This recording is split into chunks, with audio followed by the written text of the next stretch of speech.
Menteri Koordinator Bidang Politik Hukum dan Keamanan Mahfud MD berkomentar terkait jalannya persidangan kasus dugaan pembunuhan berencana terhadap Brigadir Nofriansah Yosua Huta Barat alias Brigadir J dengan terdakwa Ferdy Sambo, Putri Chandrawati, Kuat Ma'ruf, Ricky Rizal, dan Eliezer. Menurutnya, sidang kasus tersebut berjalan dengan baik dari aspek hakim, pengacara para terdakwa maupun jaksa.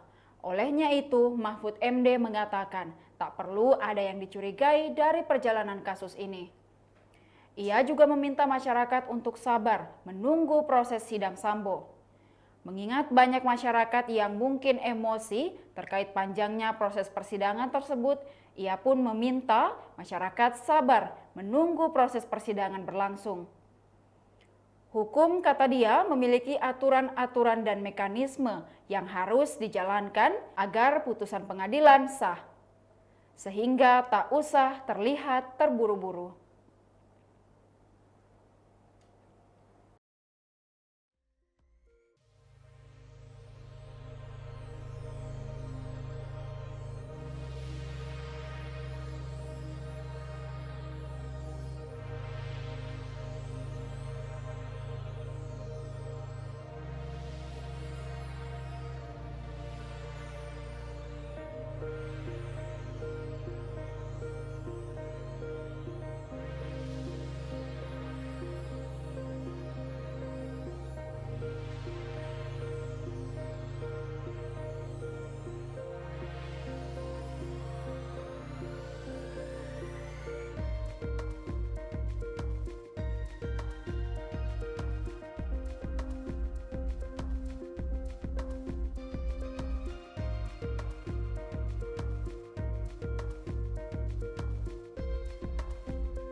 Demikian Tribun Hot News kali ini, saksikan berita lainnya hanya di kanal YouTube dan Facebook Tribun Timur.